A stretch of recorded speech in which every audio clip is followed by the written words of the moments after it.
ओम नमः शिवाय। मैं हूं ज्योतिर्विद पंडित दीपक दुबे और उपस्थित हूं आपके साथ शनि के ढैया के प्रभाव को लेकर। शनि गोचर करने जा रहे हैं 2023 में। 17 जनवरी 2023 को यह मकर राशि से कुंभ राशि अपनी ही राशि में प्रवेश करेंगे और यहां पर 29 मार्च 2025 तक रहेंगे। तो जब शनि का गोचर बदलता है तो बाकी ग्रहों के लिए तो गोचर के ऊपर ही राशिफल हो जाता है, लेकिन शनि के साथ दो एड ऑन चीज़ें और होती हैं। एक शनि की साढ़े साती और एक शनि की ढैया। साढ़े साती के ऊपर वीडियो दे चुका हूँ विस्तार से। साढ़े साती लगने वाली है, जो साढ़े साती का प्रभाव रहेगा धनु राशि पर पूर्णतया समाप्त, मकर राशि का अंतिम भाग, कुंभ का मध्य और मीन पर प्रारंभ। तो धनु वाले मुक्त हो जाएंगे पूरी तरह से साढ़े साती के प्रभाव से। हालांकि धनु वालों के लिए अंतिम साढ़े साती अच्छा था। अब साढ़े साती में जो साढ़े साती की जो गणना होती है वो पहली बार चंद्र राशि से होती है। मैंने देखा साढ़े साती की वीडियो पर, फिर समझाने के बावजूद 8 मिनट का वीडियो मैंने समझाने में ख़त्म कर दिया है। उसके बावजूद किसी का आया है कि ये लग्न राशि से होता है कि चंद्र राशि से होता है। वीडियो सुना करिए पूरा, नहीं सुनने वालों के लिए बढ़ा करके आगे चले जाएंगे, उसका कोई लाभ नहीं होता। अगर गंभीरता से जानकारी लेनी है तो सुना करिए। साढ़े साती की गणना चंद्र राशि से होती है। जिस भाव में चंद्रमा बैठा है उसको चंद्र राशि कहा जाता है, और उस भाव से द्वादश भाव यानी चंद्रमा जहाँ बैठा उससे एक राशि पहले चंद्रमा जिसमें बैठा है वो राशि, और चंद्रमा के जिसमें बैठा है उस राशि के एक बाद वाली राशि। यहाँ तक शनि का जब तक मूवमेंट रहता है वो शनि की साढ़े साती कही जाती है। शनि एक राशि में औसत 2.5 वर्ष रहते हैं, तो ढाई मिला करके 7.5 साल होता है, उसको शनि की साढ़े साती कही जाती है। अब जो है शनि की ढैया की अगर मैं बात करूं तो शनि की ढैया जो है वो आपके चंद्र राशि से, शनि जब चतुर्थ भाव में हो, चौथे स्थान पर हो, जैसे कि मान लीजिए आपकी मेष राशि है, चंद्रमा आपके मेष राशि में बैठे हुए हैं, 1 नंबर खाने में जहाँ एक लिखा है उसमें बैठे हुए हैं, और वहाँ से अगर कर्क राशि में शनि जाएंगे, चतुर्थ भाव में आएंगे तो शनि की ढैया मानी जाएगी।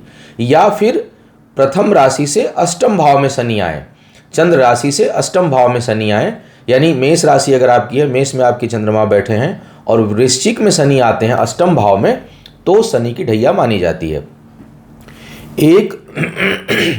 क्षमा करिएगा, एक साढ़े साती से दूसरे साढ़े साती के मध्य का जो गैप है वो 30 वर्ष का होता है। अब उसी तो एक साढ़े साती के मध्य में, दो साढ़े साती के मध्य में ढैया 2 बार आ जाती है बीच में।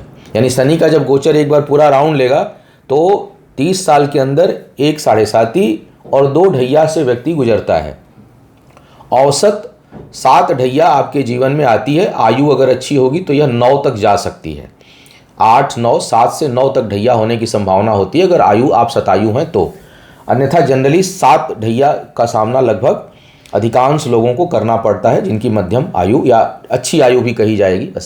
80-90 की आयु भी अच्छी आयु मानी जाती है। तो वहाँ तक भी अगर जाते हैं तो लगभग 7 ढैया जो है वो आपको 6 से 7 ढैया आपके जीवन में आती है। अच्छा, अब जब ये आ रहे हैं कुंभ राशि में,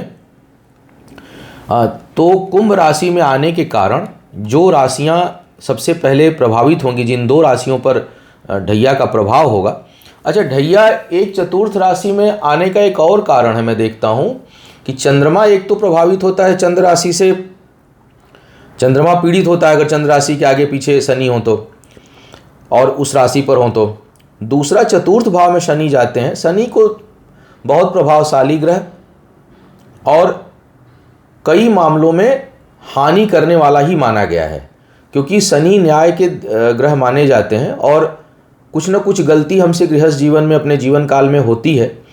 और शनि का जब प्रभाव, और शनि की दृष्टि भी मारक ही है, तो अधिकांश मामलों में जब शनि का प्रभाव मारक स्थानों से कहीं ऐसी जगह से होता है जहां अधिक नुकसान कर सकें, तो उसको भी मुझे लगता है कि ढैया और साढ़े साती के पीछे इसका एक बहुत बड़ा फैक्टर रहा होगा। क्योंकि जब ढैया के बारे में सोचता हूँ कि इसको क्यों कैलकुलेट किया गया, क्यों इसको अधिक महत्व दिया गया, क्योंकि ये गोचर से भी काम चल जाता। शनि की गोचर भी मैं बात करता तो शनि कवर होते उस बात पे, लेकिन ढैया को अलग से क्यों फोकस किया जा रहा है। हर जगह ज्योतिष में मैं देखता हूँ ढैया का महत्व दिया गया है, लघु कल्याणी भी इसको कहते हैं। तो उसका कारण यह है, अष्टम शनि को मारक माना गया है।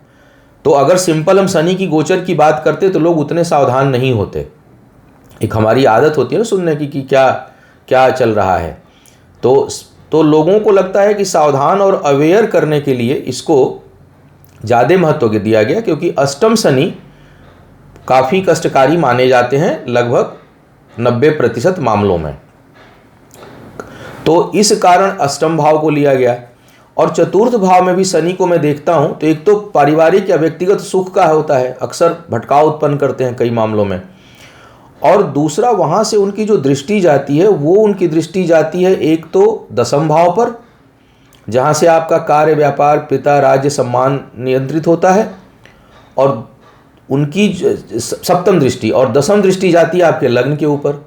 तो सप्तम दृष्टि सीधी दसम भाव पे अगर चतुर्थ में शनि है तो एक तो चतुर्थ भाव को भी डिस्टर्ब करेंगे, पारिवारिक जीवन को भी डिस्टर्ब करने की संभावना रहती है, दसम भाव को भी डिस्टर्ब करने की संभावना रहती है, यानी शारीरिक जीवन, पारिवारिक सुख, व्यक्तिगत सुख, सामाजिक सुख, सामाजिक प्रतिष्ठा, और लग्न पे दसम दृष्टि जाती है तो स्वास्थ्य की बड़ी समस्या, यानी कहीं से फिर छोड़ते नहीं। तो इस कारण मुझे लगता है कि ढैया को भी अधिक महत्व दिया गया है चतुर्थ और अष्टम गोचर के कारण। तो अब शनि का गोचर जो है वो काफ़ी महत्वपूर्ण है। ढैया पर एक एक करके चर्चा करेंगे कि आपकी कर्क और वृश्चिक वालों के लिए क्या प्रभाव दे रहे हैं। आगे बात करेंगे आपकी जो चंद्र राशि है उसके हिसाब से शनि के ढैया का प्रभाव किस प्रकार होगा। कर्क राशि वालों पे ढैया रहने वाली है। जो दो राशियां हैं जिन पर ढैया रहेगी वो है, पहली राशि कर्क। कर्क के लिए शनि अष्टम में आ रहे हैं। अष्टम शनि वैसे ही ठीक नहीं होते। कर्क वाले जो है वो शनि के ढैया के प्रभाव में रहेंगे। कर्क वालों के लिए शनि मुख्य मार्केश भी होते हैं और सहायक मार्केश बुध होते हैं। अगर आपकी चंद्र राशि कर्क है तो चंद्रमा से अष्टम शनि आ रहे हैं और आपके लग्नेश भी चंद्रमा है तो भी प्रभाव ठीक ठाक पड़ने वाला है। और अगर आपकी लग्न भी कर्क ही है तो भी अष्टम शनि जो है वो ठीक नहीं है। हालांकि कर्क लग्न हो और कर्क राशि भी हो तो कम से कम एक फायदा होता है कि इसका मतलब कि चंद्रमा लग्न में ही बैठे हैं, और लग्नेश अगर लग्न में बैठा हो तो सामान्यतः आयु अच्छी रहती है। लेकिन रोग व्याध से तो हम नहीं बचा सकते, दुनिया कोई भी नहीं बचा सकता, न रोग व्याध मृत्यु कोई रोक नहीं सकता, ये सामान्य प्रक्रियाएं हैं। अष्टम शनि कष्टकारी जो है वो होंगे। आपके लिए जो है वो, अगर आपकी चंद्र राशि भी कर्क है और लग्न राशि भी कर्क है तो प्रभाव अधिक पड़ेगा। उसके साथ साथ इस दौरान अगर शनि की दशा या अंतर्दशा हुई तो प्रभाव में और अधिक वृद्धि रहेगी। अगर इस दौरान शनि की महादशा में चंद्रमा की अंतर्दशा हुई तो प्रभाव बहुत ही अधिक पड़ने की संभावना रहेगी। तो इसको आप इस तरह से देख लें, समझ लें अपनी कुंडली में कि क्या दशा और अंतर्दशा चल रही है। नंबर 1, चंद्र राशि हुई तो कुछ प्रभाव, चंद्र और लग्न राशि दोनों कर्क हुई अधिक प्रभाव, अगर उसमें शनि की महादशा अंतर्दशा चली तो और अधिक प्रभाव, और अगर शनि की महादशा या अंतर्दशा के अंदर चंद्रमा की अंतर्दशा आ रही है तो सबसे अधिक प्रभाव पड़ने की संभावना रहेगी स्वास्थ्य के ऊपर। अष्टम भाव स्वास्थ्य और कष्ट का कारक है। यहाँ पर स्वास्थ्य को लेकर के सबसे अधिक आपको सतर्क रहना होगा। शनि की उपस्थिति की बात कर रहा हूँ कि स्वास्थ्य को लेकर के आपको अधिक सावधानी यहाँ पर रखनी चाहिए जो इनकी उपस्थिति है। अब दूसरी बात, चोट चपेट की भी संभावना रहती है। फ्रैक्चर, हाथ पैर में चोट जो है वो कुछ न कुछ उससे संबंधी समस्या।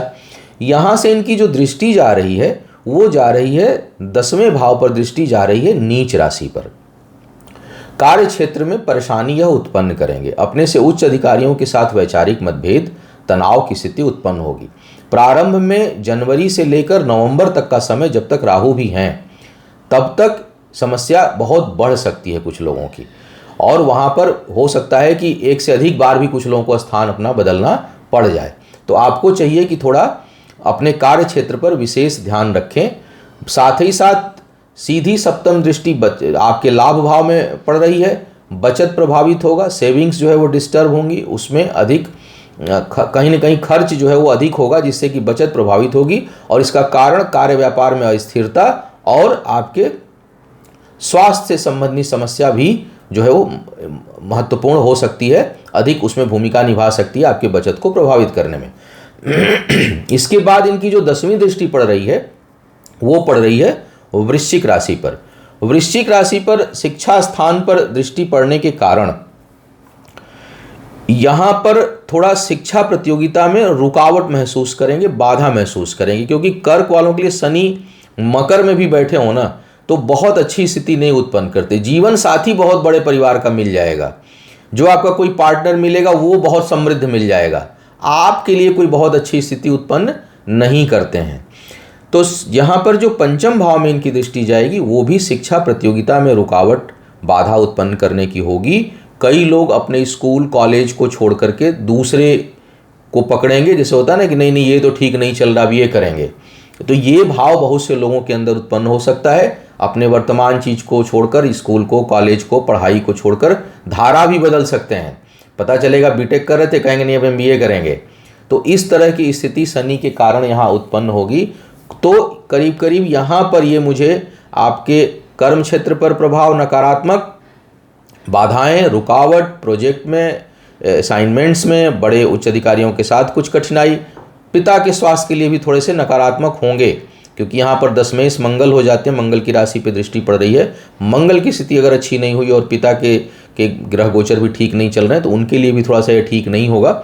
और शिक्षा के क्षेत्र में कुछ परेशानी, संतान के कारण या संतान से किसी न किसी कारण से दूरी की स्थिति उत्पन्न होगी और बचत में कमी महसूस होगी, स्वास्थ्य भी प्रभावित हो सकता है।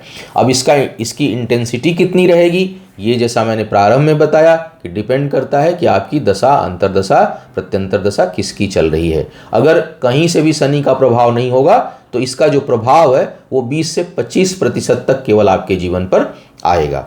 और अगर दशा अंतर्दशा में, गवर्निंग में अगर कहीं हो गए शनि, और जिस भाव में जो है वो जिस भाव पे दृष्टि जा रही है उसका भावेश अगर उनकी अंतर प्रत्यंतर में आ गया तो उसका प्रभाव बहुत अधिक होगा। सबसे ज़्यादा संवेदनशील स्थिति स्वास्थ्य की रहती है, वहाँ पर आपको बहुत अधिक ध्यान देने की आवश्यकता पड़ेगी।